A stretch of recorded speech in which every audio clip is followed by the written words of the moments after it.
Okay, so now we are live. We're good. I'm Justin Lurie, and I'm here with Texas's best-known #1 immigration attorney, Mr. Jacob Monty.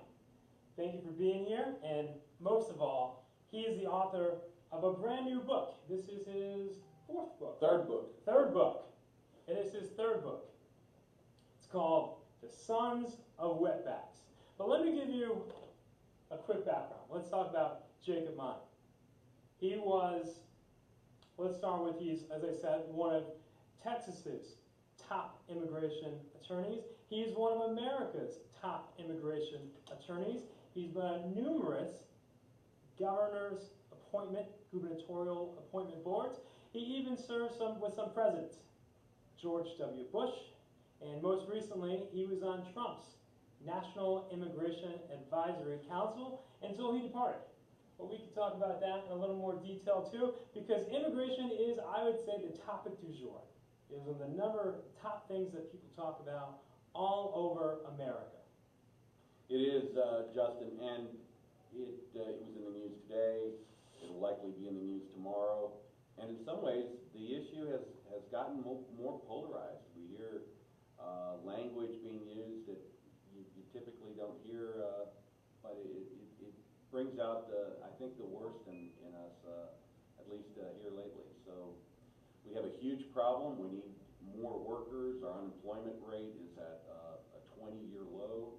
At the same time, we do need border security, and we need to figure out who's here. There are 11 to 12 million undocumented people in the country. Most of them haven't been inspected. They haven't been vetted. So we need a way to bring them out of the shadows, but also to make sure that they're not what the president calls bad hombres. All right, we can delve lots more into immigration. I want to talk about your firm. He's the lead partner of his firm called Monty and Ramirez. He's been on national TV, CNBC, MSNBC, CNN. But I want to ask you, what did you do before you opened up your own firm? Well, I worked for about 6 years at another law firm, learned the trade. I love what I do. We help companies in labor and employment matters. We help companies in immigration matters, deal with immigration compliance, bring in foreign workers. And then lastly, we help individuals who are facing problems with immigration or problems with ICE. We help them petition for their relatives. We help them stay in the country if they're facing deportation. I love what I do. I'm lucky to do what I do because I'm passionate about it, and for me it doesn't feel like work. But why did you start the company? What was that one day, that big eureka moment? You said, you know what, I want my own firm. What happened? Well, you know, it's the American dream to have your own business, to run things your own way. I'm Latino. Latinos are entrepreneurs. We want to, even if it's smaller than the place you worked at least it's your own place. And I had that dream. My dad had a small business. He was painted houses and buildings. I had that same dream to own my own business, and now we've had it for 20 years. We have over 50 employees. I have 6 partners. The firm has grown, and we're lucky to do what we want. We're passionate about representing our clients. Well, is there any advice that you would give to someone who's either a young lawyer, or maybe they're similar to your dad and they work for a construction company and they say, or maybe they want to own a restaurant, whatever it might be, a whole range of industries, and they want to start their own firm? Any advice that you would give to them? I would say do it, write your goals down and do it. Beg, borrow, or steal, but you know, don't steal actually. But certainly hire a lawyer. Yeah, beg or borrow. But that's what you know. It really is empowering to have your own business. It really feels like you're not working, and the ability to control your own destiny is what is very exciting to me as a business owner, and to be able to choose who you work with. We've all worked with people that are jerks. When you own your own company, you don't have to necessarily put up with that. Okay, in other words, start your own business to get the freedom to be away from the bad people. That's kind of what I understand. I did the same thing. I started a few different businesses because I wanted to ride the wave, and if I crash, what's my fault? If I crested on top of that wave and I did well, it's my fault again, right? Live and breathe. We're so glad Justin came to Texas. He's a Texan at heart. Now he chose to come here from New York, but clearly when you meet him, you realize that he belongs here because he has that entrepreneurial spirit. He believes in the Texas way. We're glad you're here. Thank you. I think Jacob gave away my biggest secret, that I'm from New York. If it wasn't clear during all sorts of speeches during a campaign, right? People said, where's that accent from? And I would say, Dallas. And nobody believed that one for a minute. All right, you mentioned New York. Jacob has a big client, one of my favorite clients of his, the New York Yankees. Yeah, we have represented the New York Yankees for over 15 years, and we got the opportunity to represent them because of the Bush White House. I had a friend, Abel Guerra, who was working with the Yankees, and as soon as he got hired, he used to work at the White House and the public liaison office at the White House. Ultimately, he gets hired by George Steinbrenner, Yeah. and one of his first calls when he gets hired is, Jacob, you're our new immigration lawyer, and Abel's no longer there. He's a very successful baseball agent now, but we have continued to represent the New York Yankees in their immigration matters, and we've represented a number of other professional baseball teams as well. So Agent J.R. Rickert, my buddy, if you're watching today, he is a super agent, J.R. Now you know who to call when you want to bring in your next round of great players from overseas. That's good news. Now, do you work with Steinbrenner himself? No, I was able to meet him once at spring training. Abel introduced me to him, and it was nice because I got to take a client who was a big fan, and we got to shake his hand, and he signed a ball for us. So that was a neat experience. Okay, you ever watch Seinfeld? Yes. When Larry David does an impersonation of Steinbrenner, is it accurate? Inaccurate? What do you say? It's pretty accurate. Yeah, pretty accurate. Maybe I'll apply for a job and I'll be the assistant to the traveling secretary. Okay, let's talk about his third book. The other books you can find on Amazon. The Gringo's Guide to Hispanics in the Workforce and The Gringo's Guide to Immigration Reform. So this title, we took on a different methodology of saying it. We'll say The Son of Wetbacks. How does this book differ from the first two books?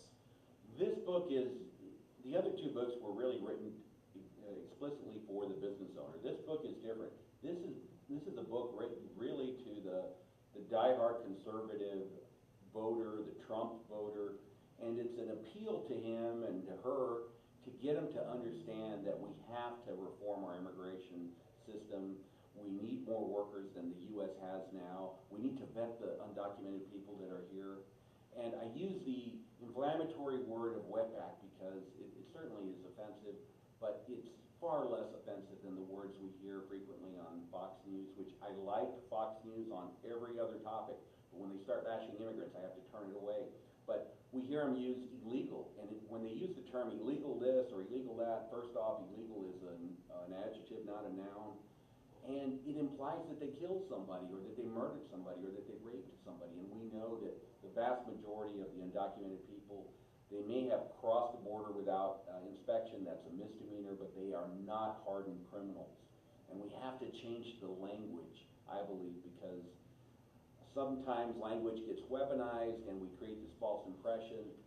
We're not talking about amnesty, we're not talking about open borders, we're talking about the fact that our economy needs these workers, Justin. And really, if you talk to business owners, the problem they have, the reason they're not growing more is that they need more workers.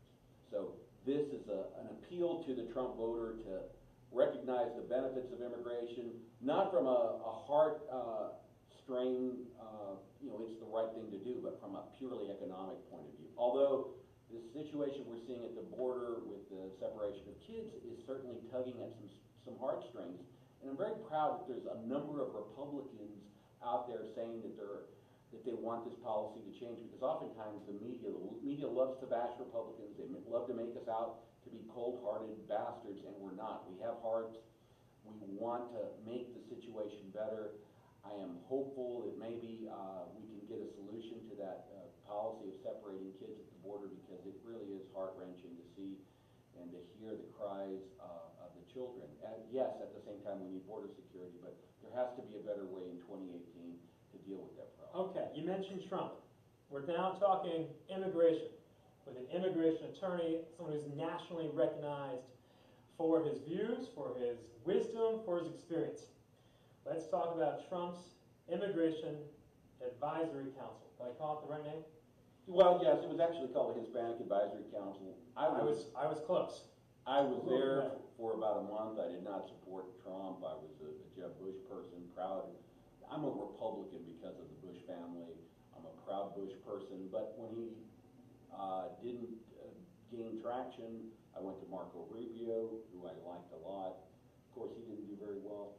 So then I did some soul searching, and I thought, hey, maybe Donald Trump can actually bring about some positive immigration reform. Yes, he said some inflammatory things about Mexicans and immigrants, but let's look beyond that. I had one meeting with him and ultimately a second meeting, and I was so impressed with his engagement on this issue. And he really appeared to get it. He really acknowledged the hard work that immigrants do. Wait, go back. How did you get invited to the council?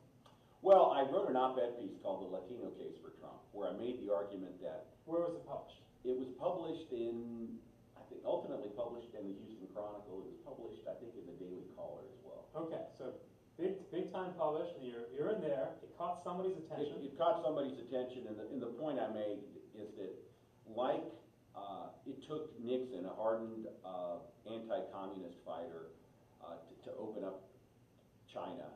It will take Donald Trump, who has credentials with the conservative border control community. It would take Donald Trump to actually bring about positive immigration reform. And so the op-ed piece received a lot of attention. I jumped on the Trump bandwagon. I helped organize a fundraiser here in town.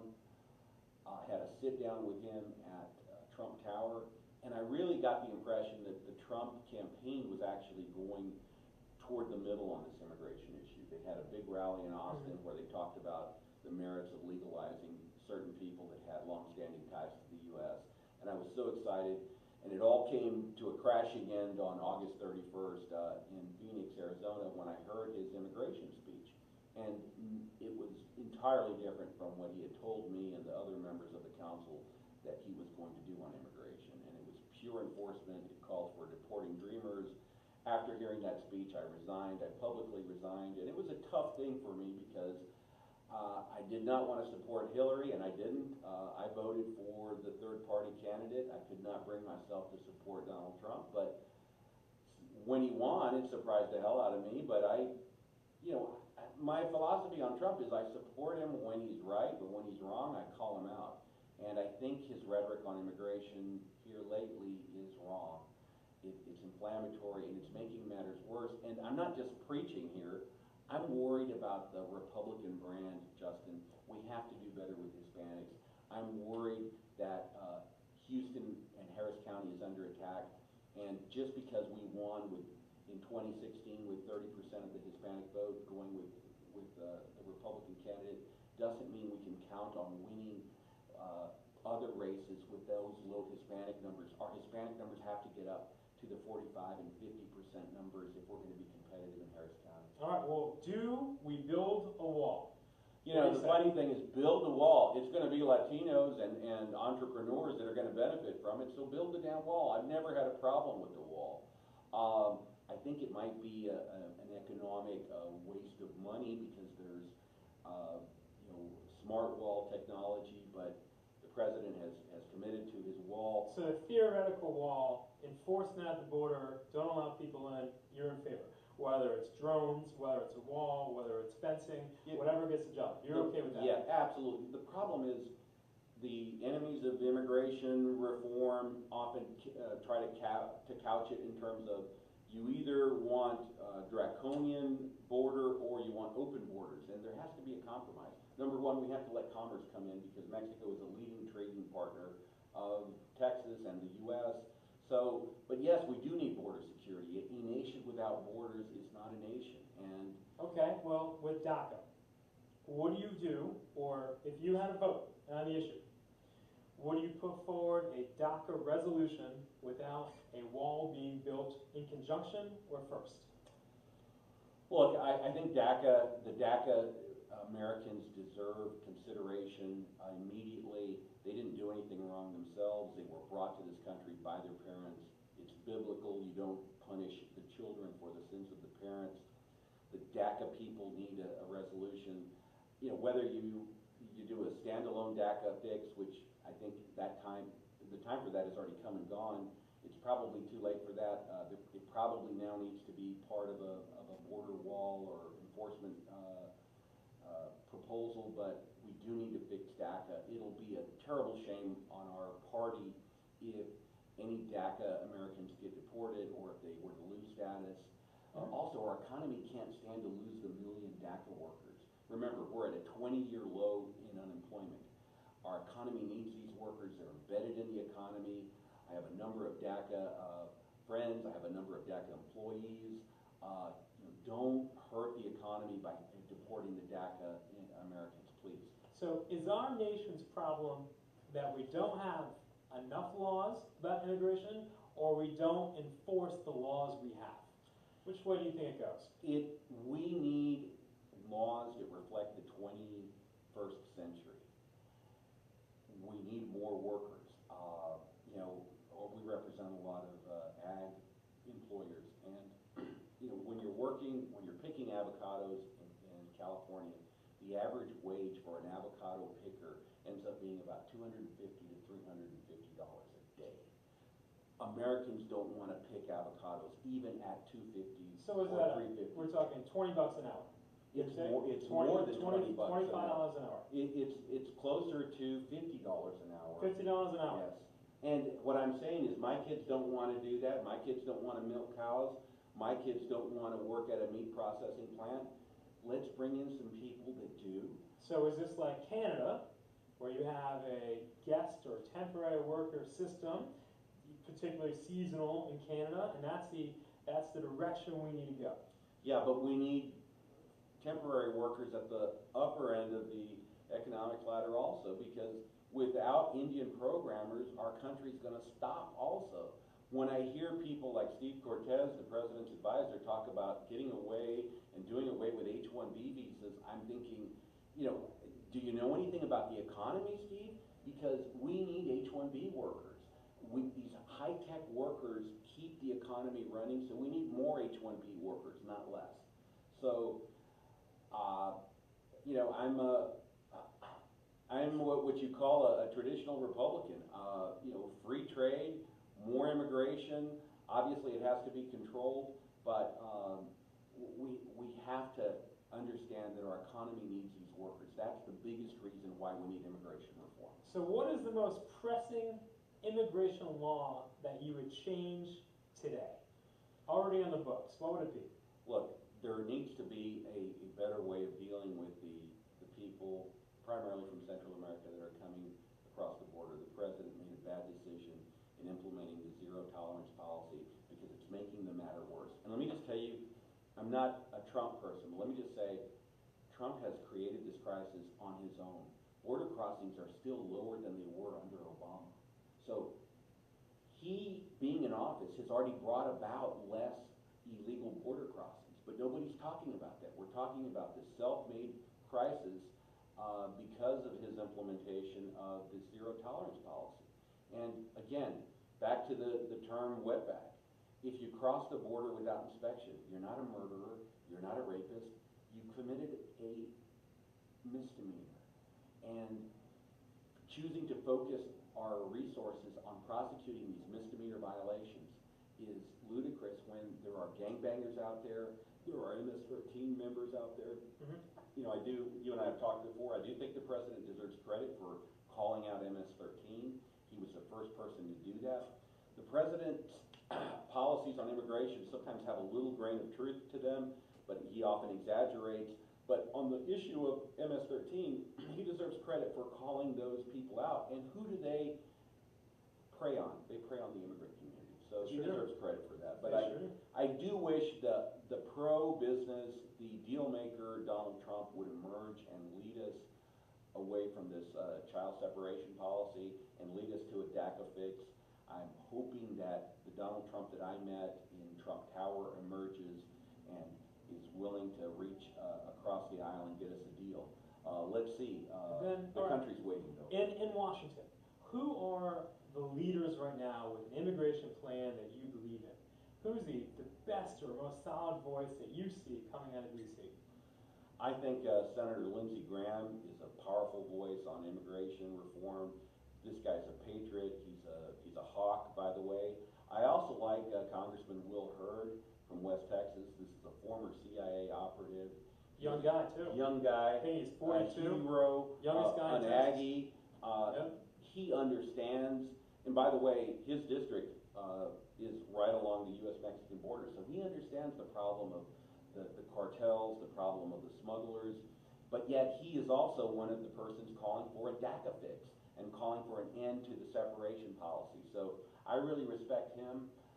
Not to be offensive, but I don't trust people that offer an immigration solution if they're from Iowa. What do they know about the Texas-Mexican border? Nothing. Did you see Ted Cruz's proposal last week? I was happy that Senator Cruz came out, and I had not heard anything about it, but he is also troubled by these terrible visuals of children and parents being separated, and to hear the cries. So again, oftentimes the media wants to portray Republicans as cold-hearted on the issue of immigration, and we're not. We do have hearts, but we have to get Congress to step up and solve the DACA problem and to solve the separation policy that is happening right now at the border. Now, I can see there are comments. I can see that hopefully there are questions, but the truth is, I just can't see that far on the laptop. So I'll get up, I'll read them in a minute, but before we go too far, you mentioned you're a guy who knows multiple presidents. It's very impressive. Any background story you want to share or can share about how you got to know the Bush family? Well, I grew up in El Paso, Texas, and in El Paso, everyone's a Democrat, so I thought I was a Democrat. And then I met. Hence, he's wearing a blue suit. But what's on the tie? If you can't see it. It's an elephant. And by the way, I love guns too, so it's a Beretta tie. And it shows our elephants. So, see, he is a Republican. Don't let the blue suit fool you. So the Bush family understood hospitality, and when they met you, they were genuine. They would often follow up with a handwritten note. They were classy, and it was easy to feel welcomed by them. I met Governor Bush when he was governor, and I never had to apologize for him. I never had to explain what he meant. He embraced me, and I have embraced him, and and I've reciprocated. So I'm a Bush because of the Bush. I'm a Trump. I'm a Republican because of the Bush family, and I always will be grateful for them rescuing me from the tradition of being a Democrat. Do you still keep in contact with any of the Bushes now? I do. I was fortunate to be appointed to a number of positions by President Bush. I supported Jeb Bush, and I'm a strong supporter of the best land commissioner we've ever had, George P. Bush.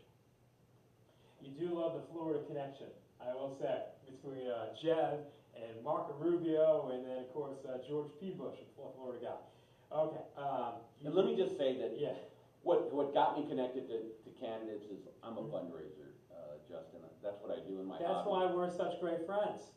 And it's funny, my wife wants me to find a cheaper hobby like playing polo, because fundraising is expensive, because in order to ask people for money for a candidate, they're going to want to see, hey, Jake, have you donated to him? And so it's an expensive hobby, but it's something that's important because we need money to run these campaigns. And I've been successful at fundraising. I raised $100,000 for Bush in 2000. I raised another 100,000 in 2004.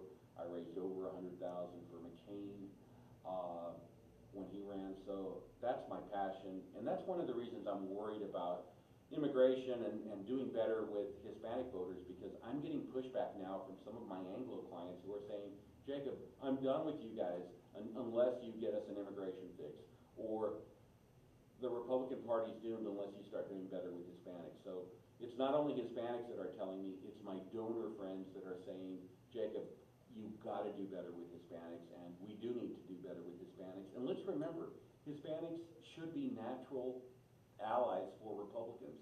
We're pro-entrepreneurship, we're pro-family. We have a great history of serving in the military. We're proud of our military service. You know, I used the title of the book, The Sons of Wetbacks, because my uncles were the sons of wetbacks, and they were the sons of undocumented workers.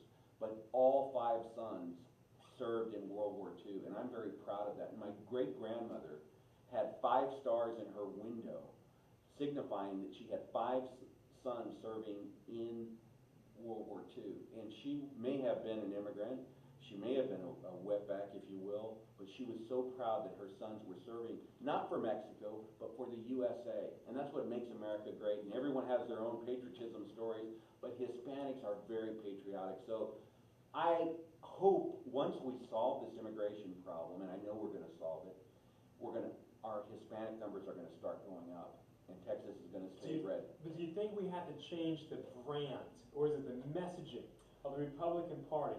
Because why is it, with immigration issue aside, why is it that more Hispanics, although there's a great cultural fit between love of God, if you will, love of family, patriotism, maybe I can't extend that far, but entrepreneurship, the belief in hard work to get ahead and not a government handout, those are all hallmarks. By the way, we just trust the government like Republicans. That's right.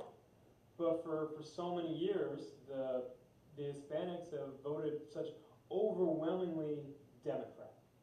I think it's messaging and brand. What am I missing? Is it well, no, look, a lot of it is the immigration drag. Because, take me for example, I was born in the USA, but when I hear candidates talk offensive, when I hear them say illegals this or illegals that, I stop and think, hey, if I take off the Brioni suit and the $3,000 boots, I look like a wetback.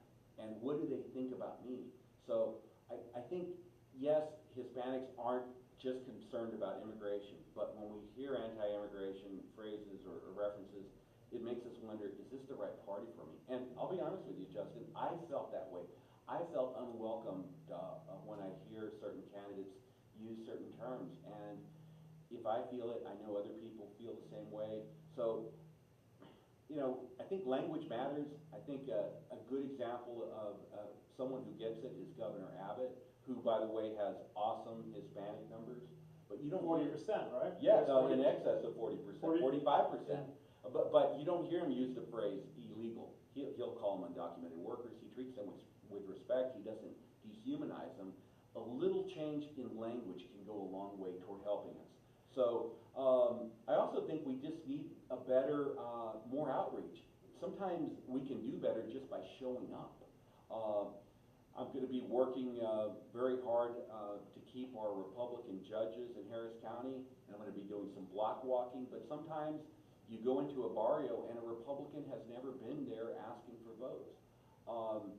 Unfortunately, the new law that prohibits straight ticket voting doesn't go into effect this November. Otherwise, I think we would benefit from it, but I'm very glad that law passed, because straight ticket voting is not good for Republicans or even for Democrats. It's not good for America. You should vote for the candidate, not for a straight slate. All right. And you talked about, we're going to take a step backwards a little bit, gubernatorial appointments and your relationship with President Bush.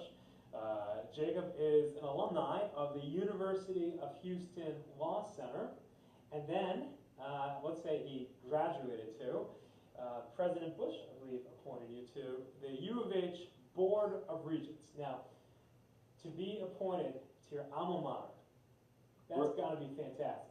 great experience. And it was actually Governor Perry that gave me, Governor Perry, sorry. gave me that honor, and Governor Perry. what a hero. I thought, you know, he's one of our best governors ever. It was so great for me because I went to U of H. The only reason I got to go to U of H is because I got a $500 scholarship in 1991, and it may, $500 doesn't seem like a lot now. $500 won't buy you books. No, but back then it meant the difference between me being able to go here or not, and fortunately. Can anyone actually imagine what that is? I mean, my alma mater, Michigan, right now, if you're a kid from Houston and you go to Ann Arbor right now, it's $62,500. Wow. So maybe if they had a $500 scholarship, you get $62,000 and now $500 is paid for. That's just 1 year. That's 1 year. All right, so you're there. So you get the $500. And that made you know, Houston very viable for me. So to be able to go back and sit on the board of regents was such an honor. To be able to sit with so many heroes like Welcome Wilson Sr., Welcome Wilson, Nelda Blair. And I was on the board. I was like, do I belong here? Because there were so many legends around me. And it was so fun, and we also got to preside over the beginning of Renew Couture as chancellor, and Renew has brought so much energy to U of H and has made us tier 1, so it was an exciting time to be on the board, and I'm very grateful for having had that opportunity. Most importantly, does that mean you get better football tickets if you're on the board? Well, no, when you're on the board you do, but after you're after you're out, you're with everybody else. The tickets are gone. I asked U of M today, because I'll be up there speaking in October. There's my shameless plug for today, for homecoming, and I wrote them an email. I said, hey guys, I think I'm going to need whatever tickets from some cousins and whatever else. And so I'm crossing my fingers. If I had outreach, I'm hoping for the President's Suite. Now, obviously, that's not happening. All right, I'm a realist. It's not happening, but at least I can dream about it. Suite tickets? Did it happen? Well, now we have a new stadium, so yeah, I got the tail end of some new suite accommodation. See, that's so now you're living. It works out, but now you're living. All right, so go Cougs. So I know a bunch of guys. I won't mention his name. Hopefully he's watching. His dream is to be on the U of H Board of Regents. He loves his school. He wants to make a difference. I won't mention his name, but you know who I'm talking about. Any advice to him to say, hey, how can I make that dream happen? Work hard, help your school, help the governor, it'll happen, and write your goals down. I think I may know the same guy you're talking about, so it'll happen. We'll whisper his name. All right. You're on TV a lot. CNBC, MSNBC, CNN. You ever go on Fox too? Yeah, I've been on the Kelly File. The Kelly File, yep. Any advice to anyone who wants to follow in your footsteps and be part of the phrase, but a talking head? The expert contributor, that's the best way to call it. Well, look, I've kind of spoken my mind that sometimes immigrants don't get a fair share on the media. Let me let you in on another secret. Republicans don't get treated very fairly by the media. Get out of here. Yeah, and you have to get your point across, because depending on the network, you will not be able to answer a question. They ask you. I'm going to read the comments as you talk. Go ahead, answer your question. I got to read So these comments. I can't see it. You gotta have some sharp elbows and get your position out there, because oftentimes they don't want to hear what the Republican point of view is. So you have to be aggressive. You have to be polite too. But that's why I'm so excited here, Justin, because you're letting me talk more than they ever do on cable news. So this is great. And I'm not very good at Facebook. All right, sorry for kicking that microphone. I don't know what those comments say. Well, if you have questions, send them over. I definitely want to hear them. All right, who's your favorite person to be on TV with? Who's your favorite host? Oh, gosh. Probably the best interview I ever did was with Wolf Blitzer. That will surprise many people who watch this. And it was not a fun incident. They had just found over 20 dead migrants in a semi-trailer near Victoria, Texas. And Wolf Blitzer interviewed me, I believe it was in 2005. But it was a tough interview, but always admired Wolf, and I was able to be on his show, and it seemed like a long time that I was on there, but that's probably my most memorable interview.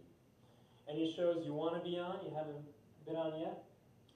I'd like to, I'd like to go on the Tucker Carlson show. I like Tucker. I'm ready to talk to Tucker. I wish, and I have some clips when he had different positions than you hear today on his Fox show. So I can't wait for the opportunity to kind of ask him what has changed. But again, I do like Tucker Carlson on everything except when he starts bashing immigrants, and I'm ready to rumble with him. So if you can get me on to Tucker, I'm ready to rumble with Tucker. I'll call Tucker for you. My dream is always being on Stuart Varney's show. I watch him. He's on my computer almost daily. Fox Business. There's a little plug for Stuart. All right. We all know you are clearly an author. His third book. He's one of Texas. And it's on Amazon right It's on Amazon. Yes. You're one of America's top immigration lawyers. What other businesses do you have your feet in, you dabble with? Many talents. We're lucky to be in Houston. We're lucky to have this pro-business environment. Mm-hmm. We were talking about it earlier. People are coming in from California, from Nevada. There's no business environment like Texas. We have a great governor. We have a governor who understands business. And so I've been able to benefit and buy real estate in Texas, and real estate has been a great avenue of investing for me, and I'm bullish on Houston. Let's remember, it hasn't even been a year since Hurricane Harvey, and we're already back. Mm-hmm. And we haven't seen prices really depressed. Real estate prices haven't really gone down. So I think we're just lucky that we live in this can-do sector of the country where anything's possible. If you work hard, if you play by the rules, if you have some bootstraps, you can do anything. All right, let's switch topics real quick. Midterms are coming up. Big monkey wrench in the Republican Party's desire to hold the House and win the Senate. I would say this is the, how do I phrase it? How do I phrase it delicately? It would be all the attention given to the separation of minors at the border. Yeah. This is not something that's happened for news. Some of those pictures we see in TV are from 2014. But now it's receiving an awful lot of attention, and I think this will be a significant move by the Democrats if they continue on this path of not helping find a fix. This is their wedge issue, without a doubt. With this new environment, you have any predictions nationally? Will the Republicans hold the House? Well, I'm worried. I'm worried about the Congressional 7 race. That's the Culberson race? That is going to be a very tight race. You have a prediction? I'm rooting for the Republican ticket, but I'm worried, very worried about that race. I'm enthusiastic about another race, the Commissioner Mormon's race. This guy is doing everything right. He's showing up. I mean, this is a heavily Hispanic district, but yet he is showing up to the Hispanic events. His wife's Hispanic. He is embracing a lot of the issues that are important to his constituents. His district, he's a precinct. He's a county commissioner, District 2. District 2, it extends from Pasadena. It goes all the way up to where we live in Atascocita, over on Lake Houston. He is actually our guy. Oh, good. Yeah, we need to vote for Mormon. We need to vote for the judges, and this is something that should motivate everybody.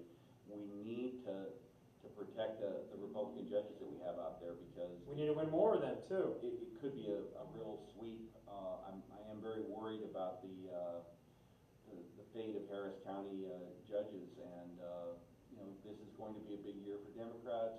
This issue at the border is not helping things. Let's wait and see, but every vote matters. I think we saw that in 2016, and we even saw that in the runoff election that was held recently with some of the judges. Well, you look at Rich Reisinger and Michelle. I think it was 0.13%, 85 votes out of 50,000 votes cast, and Michelle Fraga came on top. I mean, that's every little vote counts. But do you think the Republicans hold the House? Make your prediction today. It can change, of course, and we're not going to hold it to you. Well, It's only June. If a lot depends on what happens with the separations of children at the border You're right. and with the DACA fix. Can't I hate to fix. be that dire, but it depends which Donald Trump emerges. If the deal maker, the business guy emerges and reaches a deal, we can still turn this around. If we hear bad rhetoric though, and if he digs his heels in, I think we're cruising for a bruising. The only way it's going to get fixed, my prediction, is Mitch McConnell must change the rules in the Senate. You will never get 60 votes for anything out of there. Schumer sees this as a wedge issue, and his only shot to win anything in November, they won't fix. You need 50 votes, well, 51 votes, that's it. And then let Vice President Pence be the tiebreaker. If you move to that, you can get the bills you want passed, you can fix it, make it comprehensive. If we don't, I feel like I'm campaigning again. But if you wait for that 60 votes, it's never, ever happening. All right, Culberson race. I said for a long time he'll win by 7 points. Because if you look at the turnout in that district, the Democrats, they didn't get nearly as many votes as I thought they would in the primary. Total. With all that attention, all that money, they still couldn't outvote the Republicans in a largely uncontested primary on the Republican side. What do you think? I think that's going to be tough, especially since the Democrats went ahead and picked the moderate, the pro-business, choice of the two. Mm-hmm. So I think that's going to be a really tough race, and John Culberson's going to have to work harder than he's ever worked before to keep it. That's a given. All right. Now we do have some a bright spot, which is the Crenshaw race. Oh, Crenshaw, yeah. And he is really the rock star of Harris County. It's true. By the way, Justin, I want to say that I did not support you in that race, but I was helping you because everyone that I supported actually lost. So I was looking out for you by not supporting you, so I hope you appreciate that. Next time. Yeah. Next time you cannot support me All right, again. thank you. I didn't know you, to be fair, but It's fair. But he is a real rock star. He He's a rock has some star. great crossover appeal to Hispanics, to millennials. He speaks Spanish. He speaks He's done Spanish. Spanish radio interviews. And you know what I admire about him is, he didn't delete stuff that he posted on Facebook. He's a stand-up man. Of course, he's a SEAL. I think so many politicians now are wanting to be, to pass a Trump loyalty test or to be politically correct. This guy's a real hero. I look forward to, having him as the congressman in this district for many years to come. We have to support him, but I'm just excited, and I think there's a lot of excitement.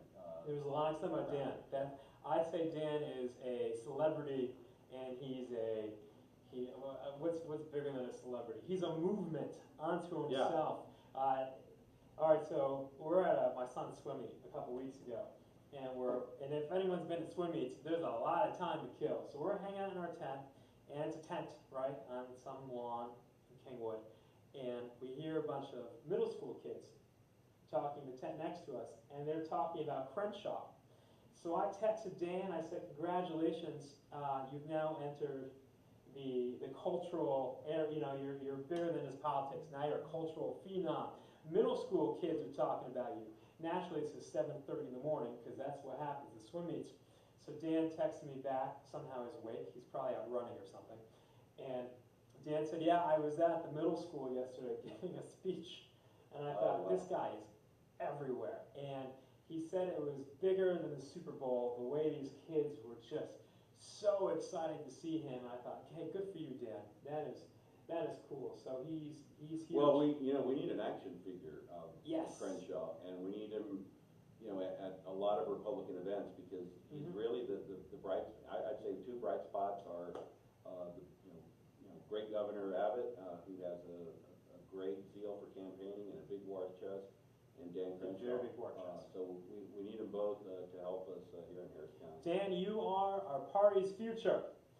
Tell him to come on the show. Come on the show. I'm going to keep texting you, Dan. You might as well come. Dan, we need you, and we need your help. All right, last prediction. The judges, 2016, there's quite a blue wave. Will we go red, or are we going to go blue, countywide? Again, I hate to to come back to the DACA and the child separation issue, but right now, our brand will be marred unless we solve DACA and solve the Let me read separation the comments. As you of children. And it's not fair that a great judge has to pay the price for what happened in Washington, but we could be looking at some real damage to the Republican brand throughout the county. So I am worried about that. And that's why we got to fix the immigration problems that are vexing us right now. Yes, I do agree that I need to get the laptop much, much closer so I can actually read the questions. All right, one of the questions, and I try my best to paraphrase it because it's a long paragraph, and I can't see that far.